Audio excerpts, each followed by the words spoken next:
I think I'ma lay off your pussy for a while. Now I like it, but you trying to make me chase you. I ain't way off, I'm a journeyman. I'd rather go lay some tile. You probably think I hate you. It's June, and you've been hanging with that coon, the one that taught you to cook men. Marvel vs. DC in 2026. Who's winning? What made Spider-Man different? You ever thought about that? What made Spider-Man different? I'll tell you what, massive opening weekend in the box office. Spider-Man generated about $900 million. That's what's different. The fans are saying this is Marvel Comics' biggest comeback ever. And so the question still remains, after $900 million in the box office with Spider-Man, after Spider-Man makes $900 million, is the world still suffering from superhero fatigue? Wrestling news, SummerSlam fallout. Best storyline in sports. Is Roman Reigns the GOAT? Roman Reigns retained his championship. Kevin Owens makes a surprise comeback. Chad Gable captured the Intercontinental Championship. The fans explode over Shield nostalgia. And as usual, wrestling dominates social media overnight. Sports news, the Dodgers.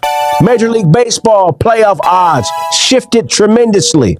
The fans are already calling the Dodgers World Series favorites. And all you other Major League teams, the pressure's on you to respond. Are super teams good or bad for baseball? Can money buy a championship? Smokey up there dressed like lonely blood, my lonely blood.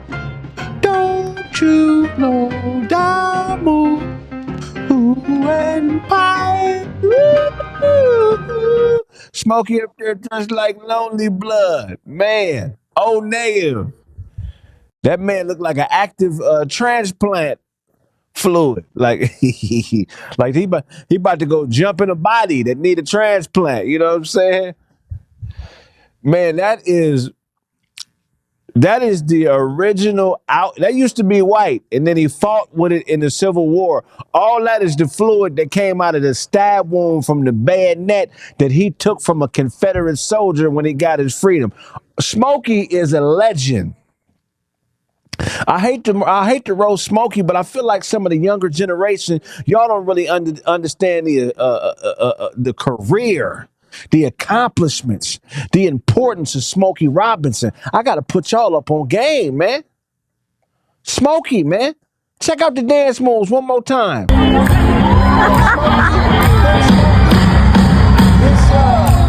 had to get that out of my system. Smokey been living so long. The breed of his favorite dog has changed looks. When Smokey first got into German Shepherd, they had a shorter snout. He been around so long, the look of the German Shepherd has changed. The snouts are longer. The temperament has changed. It was an aggressive dog when he first heard the German Shepherds back in the 40s. Now it's a calm, reserved, obedient dog where they actually went and hybridized more calm dogs into the newer Shepherd that we know today. Because the original Shepherd that Smokey knew about, that was first, second generation Nazi bred. Smokey bought his first German Shepherd off a Nazi soldier. He's the only black person to go to Berlin during World War II and buy a German Shepherd off a Gestapo breeder.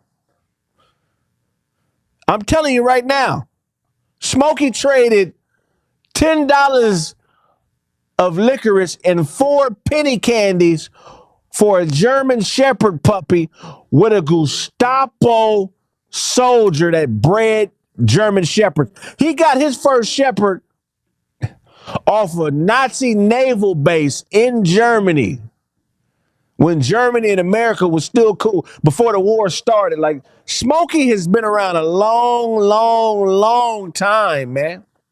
Let's go over some of my guys' accolades because I think some of you people don't really understand how much Mr. Robinson has accomplished in his career. It's a travesty that he hasn't talked about more and praise more. But we're going to do some Smokey praise today, because one thing we will do is pay homage to our black brothers and sisters on my show. First of all, Smokey's real name is William. My middle name is William. His real name is William. So, I mean, there's some commonality there, Smokey. If you're on the internet, if you know how to use it, I'm William as a middle name. Your first name is William. We're both great. I love you. I love you, Smokey. He was born February 19th, 1940. February 19th, 1940. He co-founded the Miracles on Motown. He is the reason Motown Records is what it is. He wrote the first hit to sell 1 million records on Motown, You Better Shop Around, that was written by young Smokey Robinson. Can you believe it? In 1960, he got his first hit. We just watched him in concert a couple weeks ago, dressed like a bloodbath. He dropped in 1960, and he's still ticking in 2026. What else can we say? Longevity. Do what you love so you can live a long time and be dancing at damn near 90 like Smokey.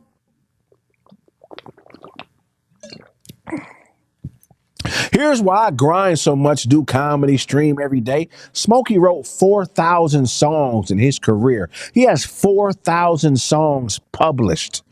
There's nobody close. There's nobody close. He wrote My Girl for the Temptations. My girl, my girl, my girl, talking about my girl, That's Smokey. He wrote that. This is pre-Illuminati music. This is before you had to give up your booty to be rich. We talking about pre-Illuminati hits. He also wrote Mary Wells' hit. If y'all don't know who Mary Wells is, look her up. My Guy, which is the answer to My Girl. So not only is he writing songs, but he's writing answers to his own songs, a male version and a female version. Incredible. He served as vice president for Motown Records. He was the first artist to go platinum and also become executive management of the record label he went platinum on in his 20s. His nickname, Smokey, was given to him by his uncle. Smokey was the name of a popular character in a Western. So he's named after a cowboy named Smokey. That's where his musical name comes from. His signature falsetto voice helped define him. All that high-pitched stuff, ooh, that's all Smokey. He went solo in the 70s, and he did very well. He released an album called Quiet Storm.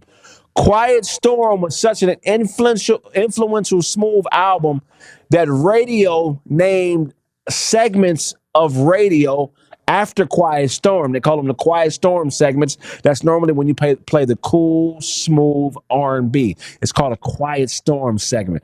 Smokey is just elite, man. I had to give you a few facts about Smokey so you know what's going on with Smokey Robinson. If you don't know, don't just listen to the music. Pay homage. And go download some of his joints. I'm pretty sure if you haven't heard all of them, there's 4,000 songs. You might learn something. Shout out to Smokey Robinson. Hey, haters, if we owe you something, get it from God. God, God, God. God, God, God, God, God, God. Ooh, ooh, ooh. That I went to a massage parlor in Vancouver and I got a hand job. Wait. Okay, that's normal, Terry. That's normal. That's normal behavior, Terry. I mean, come on, brother. You in Vancouver. That's a different country. Ain't no American area code, state, cities. You don't know nobody there. If you in Vancouver, Winnipeg, Toronto, I mean, shit, that's game. I don't understand this. Let's listen to more. Come on, Terry. You wild, bro. It happened, I told her, like 10 years ago. It was a long time ago. This is the one thing you don't know. So you're talking about 10 years ago. This is an expired hand job. It's expired. It's spoiled. Come on, man. Are you serious, Terry? Are you this square? Why did you tell her on that day? Because she's always asked me. Like, this wasn't the first time, you know. Nosy. I get it. She nosy. They all nosy, Terry. They all up. It was a course of like, you doing something. I'm not doing anything. What are you doing? Like, leave me alone. I'm not like I said, you. Well, look, actually, technically, you're not currently doing anything. You did it a long time ago. I want you to believe me, but it became to a point where we were on the phone for so long and she wouldn't let it go. A little bit, it was like she wore me down to the point of, you know, like, here. And let me tell you the shocking thing about me telling her that revelation. She was like, I'm gone. That's it. I'm out. And I was like, fine, leave. Great. Thank you. Now we know. Man, let me tell you something, man. If you got away with it, you know what I'm saying. I'm still blaming her. I was like, so you're not going to stick with me? Cool. You know what? I'm Terry Crews. I'm like, I'll get another one just like that. Look, I like the revelation he came to. He was kind of gaslighting her. The problem is this. If you're dealing with somebody and they say, take the floor, this is a safe space, you can say what you want to say. You can't leave if you don't agree with it. If this ain't a safe place and I can't tell truth to you, just let me know that. You know what I mean? But don't make me feel like you're okay and strong enough to accept the truth when subconsciously you already know, and then abandon me once I tell you. It's not fair to us. First of all, Hollywood does not care if you lose your family. In fact, I'll get 3 more movies. They're like, hey, man, you have to go home. Just go right this one set to the next. I said, since when has Hollywood cared if you lost your family? Since when has that been a career breaker?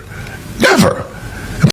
No, but that agent that sex played you, if you had broke up with your wife, he might have seen that as an opportunity to step back in. So I'm glad you still chose, and your wife still chose to be with you and present a black heterosexual family, man.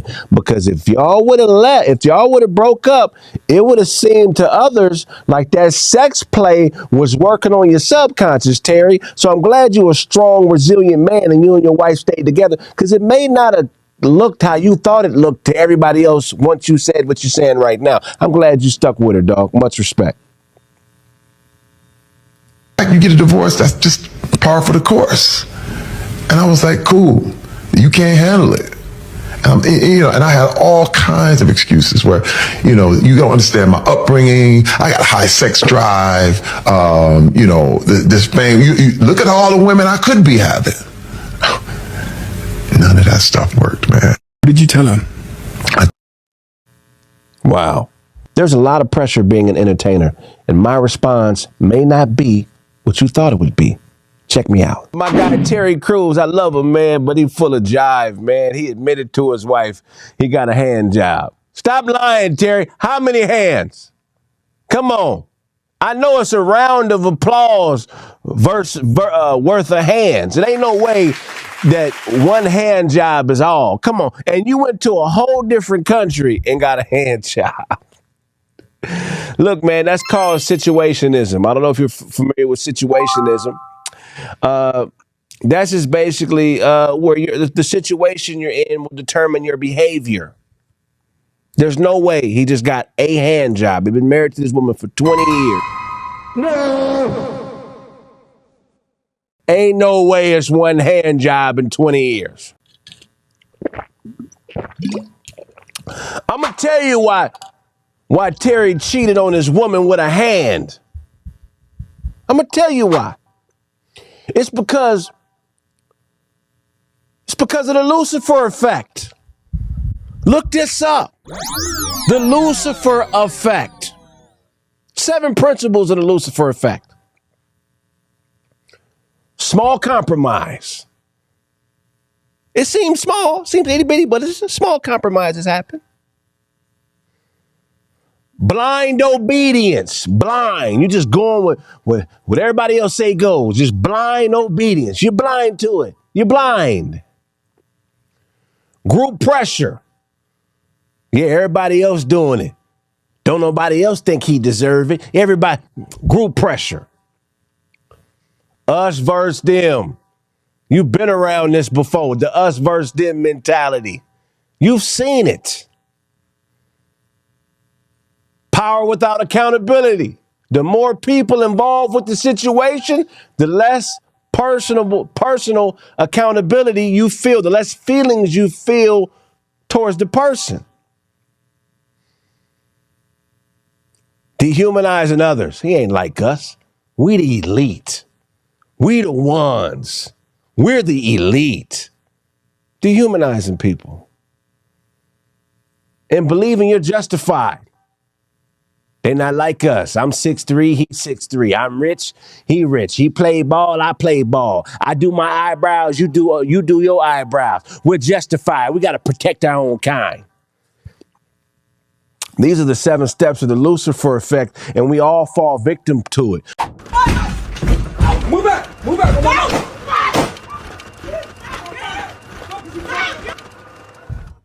All right, we're back. Look, let me check this out. Look, so this is the prime example of the Lucifer effect. I'm going to point out all 7 steps in the Lucifer effect so you can see them working at the same time with multiple parties. This is how good people end up doing evil.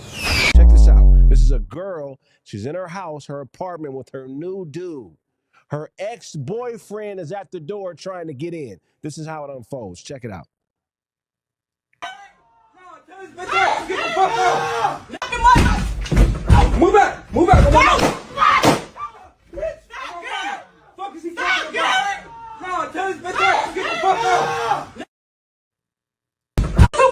So check that out. I'm gonna show the video one more time. Check it out. Move back! Move back! Fuck is he talking about? No, tell his bitch ass get the fuck out! Move back! Move back! Now she ended up getting this dude popped, right? 7 steps of the Lucifer effect. The first is a small compromise. Here's the compromise. Fuck is he talking about? No, tell his bitch ass get the fuck out! Her opening the door.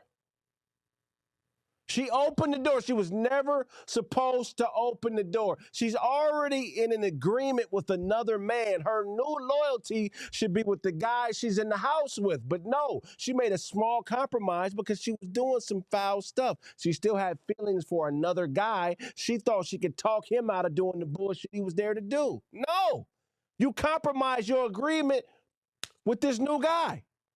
Small compromise. Crazy. Move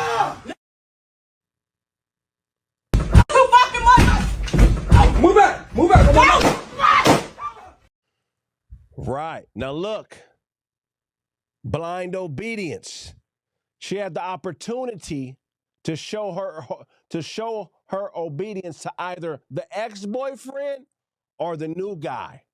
But she thought that she could override the laws of man, which is territory. Don't impede on my territory as a man.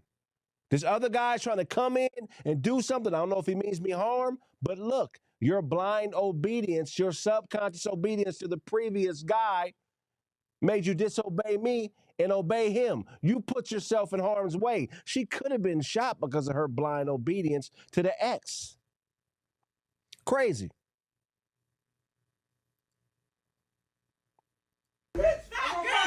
Fuck is he talking about? No, tell his bitch ass get the fuck out! The group pressure, that's 7. So we've already went over small compromise 1, blind obedience 2, group pressure. She put herself and these 2 men in a situation where they're now a group. Remember, African parable says energy never dies, it transfers, the law of thermodynamics. So all these different pressures, all these different energies are weighing on her. She made a terrible decision because of the group of people she put herself in the middle of. And now that group pressure caused her to make a terrible decision and put her life in danger as well as her ex-boyfriend. Move back! Move back! Us versus them. I don't really know where the us versus them principle applies in this. I kind of have an idea. I'm going to skip that because I can't really find a tie in that. But the next one, let's go to the next one. Power without accountability. That's number 4. Fuck is he talking about? No, tell his bitch ass, get the fuck out. She had the power to open this door, and she had the power to keep the door shut. But instead, after he was shot, she went out there to see if she was okay. So this whole situation is her fault. It ain't like this is the other guy's house. This is her house. She invited a new guy to, and her ex-guy either used to stay there with her or he is there frequently. So we don't know all these details. And now she had the power to not only put her life in danger, but everybody else's life in danger involved in this situation.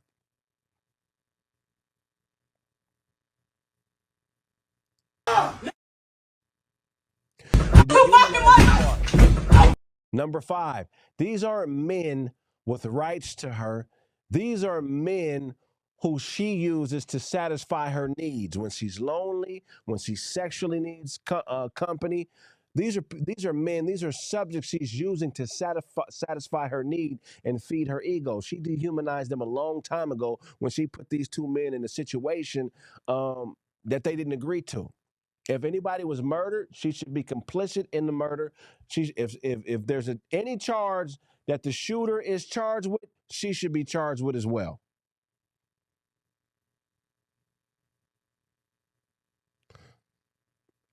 Move back! Move back!